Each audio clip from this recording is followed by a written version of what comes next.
try and tackle both, actually, because I think I can respond to the first question as well. Two things. I think, it's not just the government or the company that gains when the crowd submits ideas. It's getting citizens to talk to each other and build consensus. So if, maybe if one homeowner says, well, the most important thing that the local government can do is to get rid of this old contaminated well in my backyard, but everyone else in the community says, yeah, we could do that, but maybe it would be better if, we cleaned up everyone's water. And so that's what, what German Greff was saying is that, having this second community of people, the assessors, the experts who come in, that's very valuable. So the crowd is doing two things, not one. They're submitting ideas, but then they're ranking and commenting on their own ideas. And in a way, even if it's for a company, even if it's for the telecom company, this is self-governance in a way, and it puts power toward people. And so I think that alone, just getting that conversation started, is very valuable. But then the thing I would add is that the crowd doesn't govern itself. I mean, there has to be, whether it's Sberbank or the Kazakhstan government or the telecom or President Obama or Google, all of whom have done crowdsourcing, they say, you know what, the crowd loves this idea, we don't. We're not going to do this for one reason or another. It doesn't make sense. So, nothing is absolute. Nothing is, it's a hybrid. It's the big man collaborating with all the little people, and that's what crowdsourcing is about. It's a collaboration. The second question I didn't quite understand, but I think, are there legal issues around crowdsourcing? Absolutely. There are patent issues, intellectual property issues. It sounded like you said that maybe people needed money in order to contribute, and I would refute that very strongly. I mean, the single most successful experiment in crowdsourcing to date is Wikipedia, and no one has ever been paid a cent to contribute to Wikipedia. And it's the largest, most comprehensive, and best storehouse of knowledge in human history. And everyone who created it did it for free. So humans are capable of beautiful, altruistic things if you give them the chance.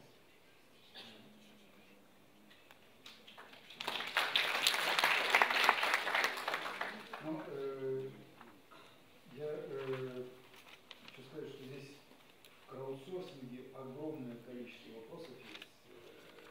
Спасибо, вы абсолютно правы. И манипулирование, и защита интеллектуальных прав, и, конечно, вопросы длинной перспективы. Ну, допустим, мне не придет в голову задать вопрос уважаемой аудитории, скажем, на тему макроэкономики. Да? Наверное, такие специфические вопросы отдаленной перспективы, сбалансированного денежного предложения нужно обсуждать в более узких и профессиональных кругах, просить совета, наверное, у профессионалов, но совершенно бессмысленно обсуждать такого рода вопросы в широкой аудитории. Но, как показывает практика, эти вопросы достаточно узки по своему содержанию, и они могут быть вычленены в отдельную группу. Все остальные вопросы все-таки должны осуществляться в интересах и на основе идеи населения. Еще раз повторяю, потому что власть у нас является наемным менеджером, и она должна ориентироваться в первую очередь, быть клиентоориентированной, должна задавать вопросы населению не один раз в 4 года, где мы голосуем за партии, исходя из того, что все остальные еще хуже, ладно, хотя бы этот, а этого выбрали, и вот здесь происходит настоящее манипулирование. Демократия, скажем так, демократия 1.0 – это манипулирование общественным сознанием. Как раз краудсорсинг – это, если хотите, демократия 2.0, которая значительно ближе к волеизъявлению людей, и нельзя уже сослаться на то, что механизмов, предоставляющих прямое волеизъявление, как новгородское прямое собрание, уже нет. Нет, они существуют, они сегодня доступны, и нужно только иметь политическую волю и желание, и смелость их задействовать. Нурлан Хусейнов, Банк развития Казахстана. Ну, во-первых, большое спасибо, Герман Оскарович, Джеф Хау за интересные дискуссии, за интересную презентацию. Поэтому спасибо за организацию. У меня такой вопрос, даже он строится в продолжении обсуждения предыдущего вопроса манипуляции, это качество анализа. Да? И статистика это такая очень многогранная и сложная наука, с ней надо очень вежливо обращаться, и любое неправильное предположение и построение отсюда какого-то результирующего анализа может очень сильно испортить жизнь, как на корпоративном уровне, так и на страновом. И поэтому я думаю, те кейсы, которые Джеф давал, и те операции, которые он сказал, что как идет построение реального краудсорсинга, они должны более понятно были объяснены компаниям, которые хотят заниматься краудсорсингом. Конжбек, уважаемый, рассказал про свои случаи. Я бы хотел сказать, что объективно Казахтелеком, у него есть там одна первая уже ошибка, да, статистическая, что вы там делаете краудсорсинг среди своих абонентов. А кто ваши абоненты? Это те люди, которые могут платить. Ну, давайте признаем, что ваши тарифы сегодня осилят немногие. В Казахстане это 2 города, Астана, Алматы. А то, что остается в периферии, вы практически не знаете. Поэтому вам надо очень аккуратно работать с этими инструментами. И я вот хотел бы, чтобы Герман Оскарович, вы тоже как бы эту сторону медали объяснили, как нам правильно понимать краудсорсинг. Ну и Конжбек, еще раз пожелание. Вы монополист, у вас глаза закрыты, вам надо демонополизироваться, и тогда у вас краудсорсинг лучше пойдет.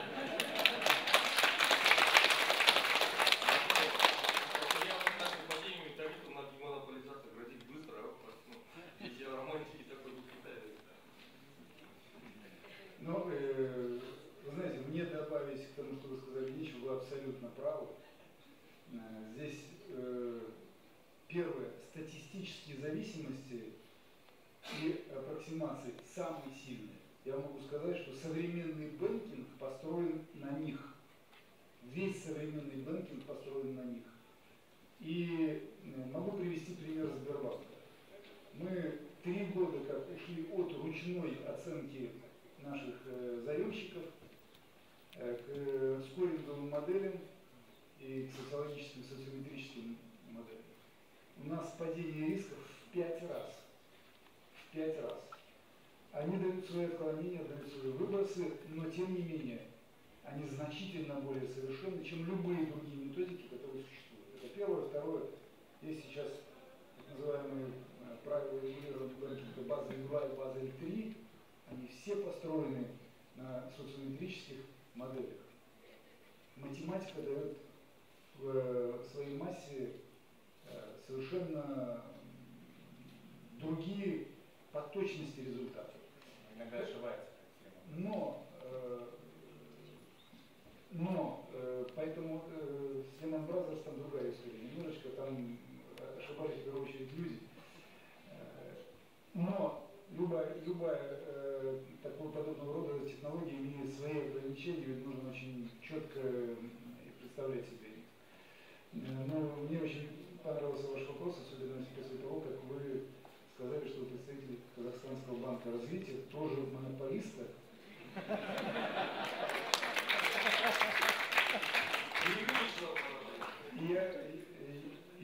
Я подумал, что в Казахстане все в порядке. Если такие люди работают в государственных организациях, вы далеко пойдете. Спасибо вам.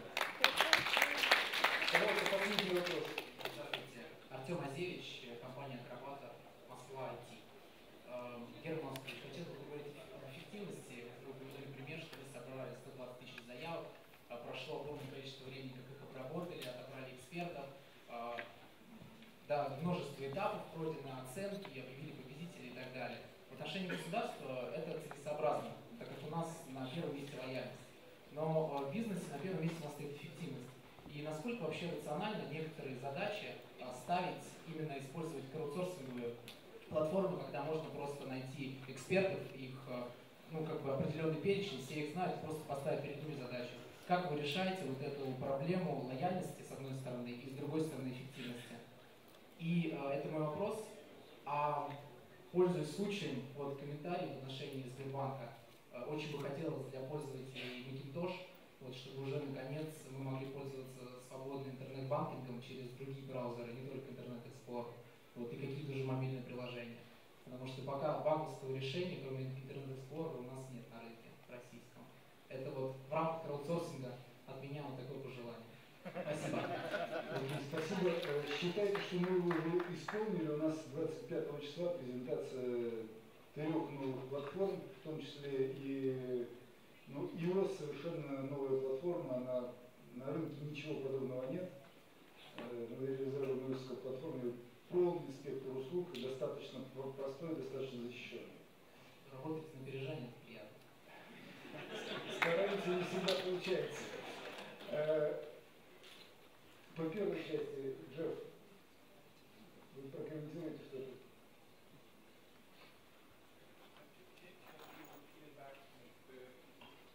Can it be repeated back to me? I wasn't exactly... The conflict between loyalty and efficiency. Loyal... It's talking about selection. Yeah, What about loyalty and efficiency? Sorry. Really like Джеф, вопрос следующий. Есть момент эффективности на одной чаше весов, на другой чаше весов это лояльность. Есть разные задачи, для которых возможно эффективнее использовать не краудсорсинг, да, огромное количество людей, много времени на обработку заявок и так далее, а просто использовать ресурс профессионалов. А есть другие решения. Вопрос был, в общем-то, к Герману Оскаровичу, как они подходят к принятию подобных решений. Потому что действительно не все решения надо пускать через краудсорсинг, вот интересно, и как вообще вы. А если и к вам такой вопрос, то, в общем-то, существует определенные допущения, да, это количество людей, это определенные профессионалы, которые должны участвовать в выборке краудсорсинга. Могли бы немножко подробнее рассказать именно о вот этих допущениях, ваших исследований? Sure. Yeah. I mean, the first thing I would say is that, crowdsourcing is not a panacea. It's not a cure-all. It's not, we should get rid of all the experts and it's anarchy. The crowd will come up and they'll do everything themselves. So a good manager, be that within the context of government or a private company or a non-profit or something like Wikipedia, you will always say, let's crowdsource this, let's go to the experts with that. Let's crowdsource this, we'll go to the experts with that. So you have to exercise discretion. In terms of, I'm not sure about this binary efficiency versus loyalty, crowdsourcing can be terribly efficient.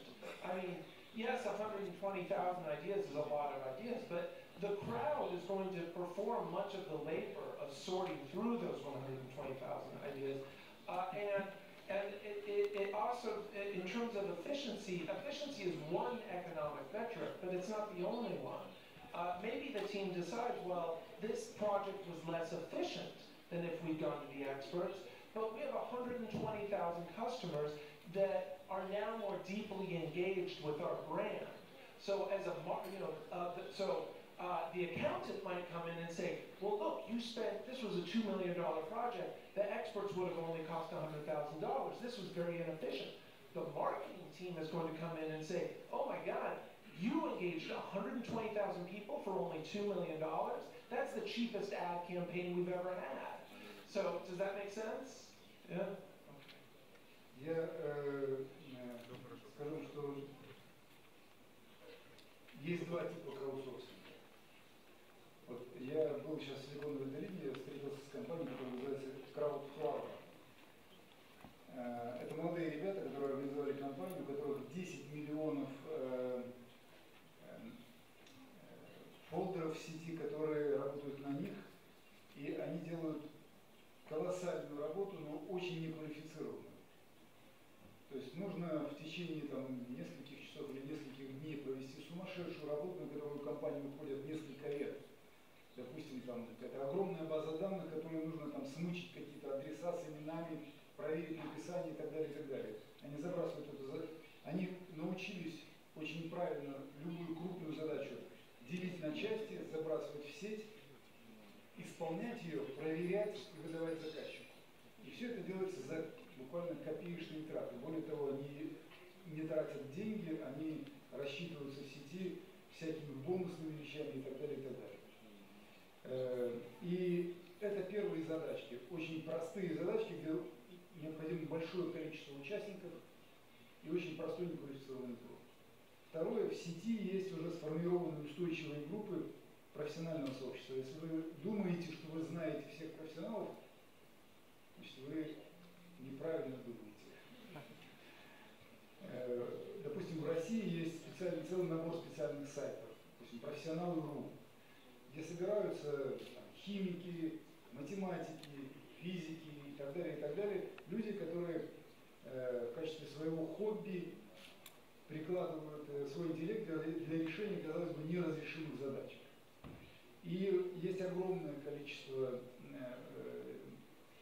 уже доказавших свою эффективность экспериментов в компаниях, когда задействование профессиональных сообществ дает в короткие сроки потрясающий ошеломительный результат. Я могу привести пример, Джеф здесь не приводил пример, это пример Пентагона. Пентагон стал использовать краудсорсинг для, допустим, создания новой боевой машины. Они обычно создание нового типа боевой машины в среднем это около $1 миллиарда США и от 2 до 3 лет. Машина была создана за $2,5 миллиона США и 3 месяца. Одновременно над задачкой работали несколько десятков тысяч экспертов в сети, которые предложили принципиально новый концепт. И Министерство обороны Соединенных Штатов было вполне довольно результатами, революционными результатами того, что было предложено. Поэтому еще раз возвращаемся к тому, что, конечно, это начало пути, большое количество отклонений, большое количество ограничений эта технология имеет, и нам надо через них пройти, но самое главное, что она показывает свою эффективность. Для некоторых сфер, таких как публичная политика или крупнейшие компании, альтернативы этому не существует, и в эту сторону нужно двигаться.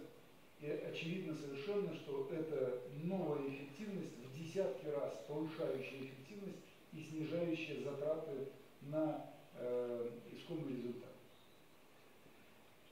Коллеги, на этом я хотел бы вас всех поблагодарить.